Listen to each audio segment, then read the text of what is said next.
Hello नमस्कार दोस्तों, स्वागत है आप सभी का आपके अपने यूट्यूब चैनल जीके बाय विजय पर। आज की वीडियो में हम डिस्कशन करेंगे अबाउट हरियाणा इकोनॉमी पार्ट 3। इससे पहले हम ऑलरेडी हरियाणा इकोनॉमिक्स के 2 पार्ट अपलोड कर चुके हैं अपने यूट्यूब चैनल जीके बाय विजय पर। तो जिस भी स्टूडेंट ने अब तक पार्ट नहीं देखे तो डिस्क्रिप्शन बॉक्स में उनका लिंक दिया गया है, आप जाकर पहले उन्हें देखना। तो चलिए शुरू करते हैं Haryana economy part 3। Part number 2 में हमने हरियाणा के इकोनॉमी से संबंधित जितने भी इम्पोर्टेंट संस्थान हैं उनके बारे में डिस्कशन किया था। इस वीडियो में हम सबसे पहले आज हमारा टॉपिक है नाबार्ड बैंक के बारे में। नाबार्ड सबसे पहले पूछ लिया जाता है कि नाबार्ड बैंक की फुल फॉर्म क्या है। तो national agriculture bank for rural development इसकी फुल फॉर्म है। पॉइंट नंबर 1, वित्त मंत्रालय के अधीन। नाबार्ड बैंक वित्त मंत्रालय के अधीन काम करता है। 12 जुलाई 1982 को इसकी स्थापना की गई थी। नाबार्ड का मुख्यालय मुंबई में स्थित है। Next point, present head. वर्तमान में नाबार्ड के जो अध्यक्ष हैं वो हैं श्री शाह KV। सिफारिश BV शिवरमन समिति, जो BV शिवरमन समिति थी उसकी सिफारिश पर नाबार्ड बैंक की स्थापना हुई थी। स्थापना नाबार्ड एक्ट 1981 के तहत 1982 में इसकी स्थापना की गई थी। उद्देश्य, नाबार्ड बैंक की स्थापना का उद्देश्य क्या है देखिए, कृषि विकास, ग्रामीण विकास, क्रेडिट योजना, क्षेत्रीय एवं ग्रामीण बैंकों का पर्यवेक्षक, ग्रामीण अर्थव्यवस्था में मदद करता है। कौन? नाबार्ड बैंक। ये था आपके नाबार्ड बैंक के बारे में। नेक्स्ट है अपना ऋणग्रस्ता। ऋणग्रस्ता क्या होती है? ऋण पर ऋण का बढ़ना, ऋण का भार प्रतिवर्ष बढ़ना, ये क्या है? ऋणग्रस्ता। भारतीय किसानों की प्रमुख समस्या। तो सीधा क्वेश्चन आपसे पुट हो सकता है कि भारतीय किसानों की सबसे बड़ी समस्या क्या है? तो ऋणग्रस्ता सबसे बड़ी समस्या है हरियाणा के और भारत के किसानों की। यह समस्या गाँवों में मैक्सिमम देखने को मिलती है। मैक्सिमम गाँवों में क्यों देखने को मिलती है? क्योंकि गांव में जितने भी किसान होते हैं वो क्या करते हैं, जो ज़मींदार होते हैं या फिर कोई साहूकार होते हैं उनसे क्या ऋण उठा लेते हैं और समय पर फिर ब्याज अदा नहीं कर पाते, जिससे उनका ऋण पर ऋण बढ़ता जाता है और वो सभी किसान ऋणग्रस्तता का शिकार हो जाते हैं। नेक्स्ट पॉइंट, भारत में प्रति परिवार औसत ऋण लगभग कितनी है? ये आपकी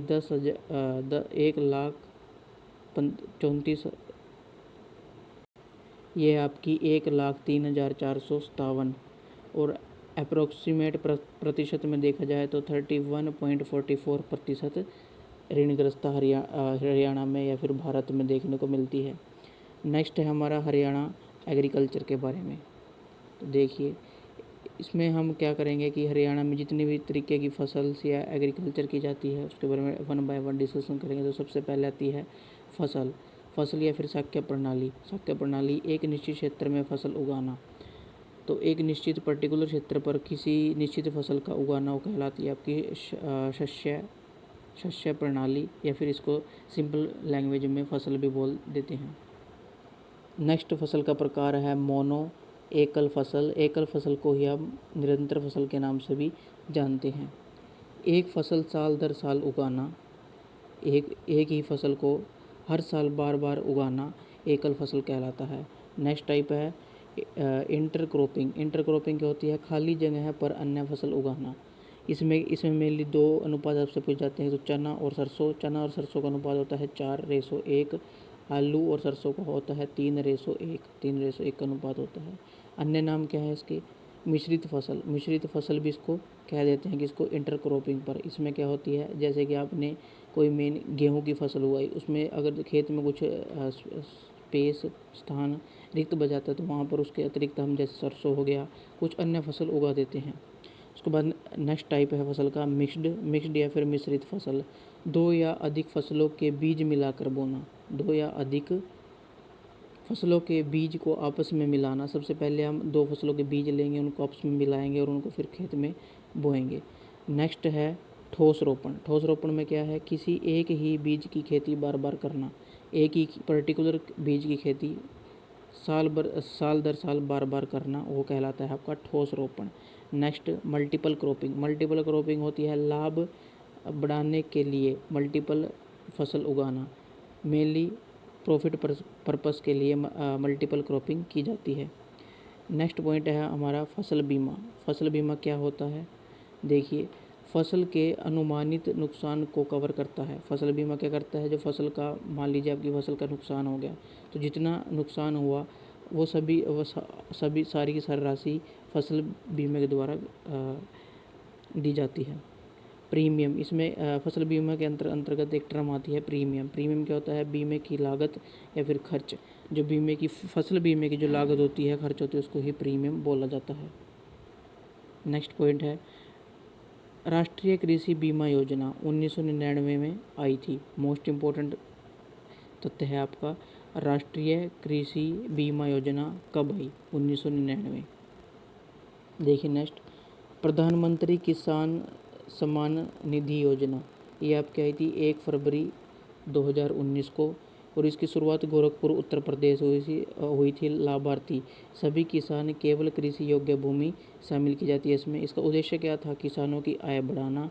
100% भारत सरकार व्यय करेगी इसमें, और वार्षिक 6,000 रुपये 3 समान किस्तों में किसान को इस योजना के तहत दिए जाते थे।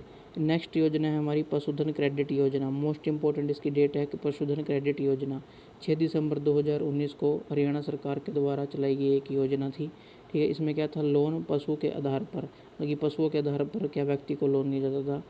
ब्याज इसमें होता था मात्र 4% रेट ऑफ इंटरेस्ट से ब्याज मिलता था। नेक्स्ट योजना प्रधानमंत्री फसल बीमा योजना। प्रधानमंत्री फसल बीमा योजना की शुरुआत 18 फरवरी 2016 से की गई थी।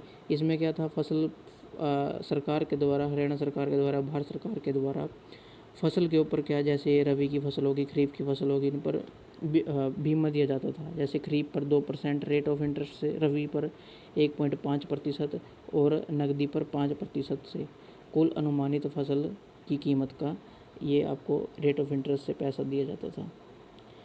नेक्स्ट योजना है प्रधानमंत्री कृषि सिंचाई योजना। जुलाई 2015 में इसकी शुरुआत हुई थी। नेक्स्ट प्रधानमंत्री मुद्रा योजना, ये भी 2015 में लॉन्च हुई थी। इसमें क्या था, 3 तरीके का लोन दिया जाता था। एक तो शिशु को लगभग 50,000 रुपये तक का, किशोर को 50,000 से 5 लाख रुपये तक का, और तरुण मतलब कि वयस्क को 5 लाख से 10 लाख रुपये तक का, 10 लाख तक का लोन ही दिया जाता है मैक्सिमम इसमें, और मिनिमम मतलब 50,000 से स्टार्ट होके लगभग 10 लाख तक। नेक्स्ट एक टर्म आती है आपकी ENAM। ENAM की फुल फॉर्म पूछ सकता है आपसे, नेशनल एग्रीकल्चर मार्केट के नाम से जानी जाती है। 14 अप्रैल 2016 में इसकी स्थापना हुई थी। वन नेशन वन प्रोडक्ट, इसका क्या था, लक्ष्य था, उद्देश्य था, वन नेशन वन प्रोडक्ट। 1000 मंडियाँ स्थापित की गई थी इसी के तहत। नेशनल एग्रीकल्चर मार्केट की स्थापना 2016, इसके तहत लगभग 1000 मंडियों की स्थापना की गई, और वन नेशन वन प्रोडक्ट इसका क्या था, मेन लक्ष्य, उद्देश्य है, फिर कह सकते हैं मोटो था। नेक्स्ट हमारी योजना है KCC, किसान क्रेडिट योजना। किसान क्रेडिट कार्ड योजना 1998 में इसकी शुरुआत हुई थी। इसमें क्या था, 2018 में मत्स्य और पशुपालन को भी जोड़ दिया गया था। तो किसान क्रेडिट योजना 1998 में स्टार्ट हुई, और 2018 में मत्स्य पशुपालन भी इसके अंतर्गत ऐड कर दिया गया। सोयल हेल्थ स्कीम 2015 में 19 फरवरी 2015 में लॉन्च हुई, स्टार्ट हुई थी सबसे पहले सूरतगढ़ से। सूरतगढ़ पड़ता है आपका राजस्थान में, और इसका मोटो क्या था, इसका मोटो था इसका स्वस्थ धरा खेत हरा।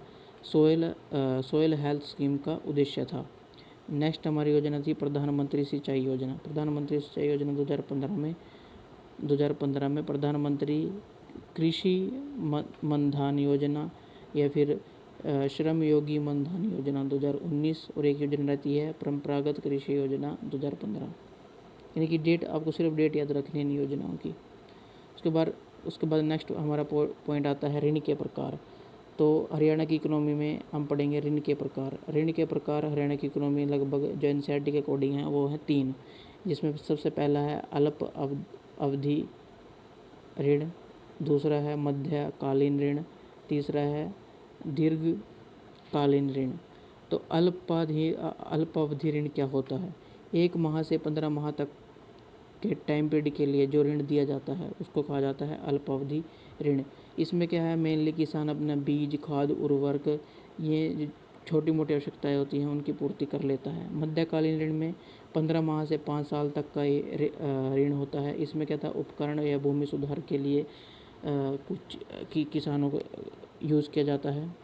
दीर्घकालीन ऋण ये 5 साल से इसका टाइम पीरियड होता है, 5 साल से लगभग टाइम जब तक चाहे किसान अपने अकॉर्डिंग कर सकता है। इसमें क्या है, नई भूमि खरीदने के लिए, इसके लिए मतलब इसमें क्या है, पैसा ज़्यादा मात्रा में मिलता है।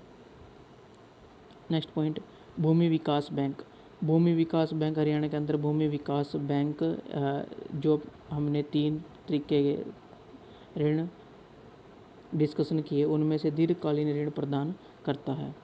सहकारी साख समिति सबसे सस्ती एवं सबसे उत्तम संस्थान है। ये संस्थान माना जाता है। 85% गाँवों में इसका फैलाव माना जाता है।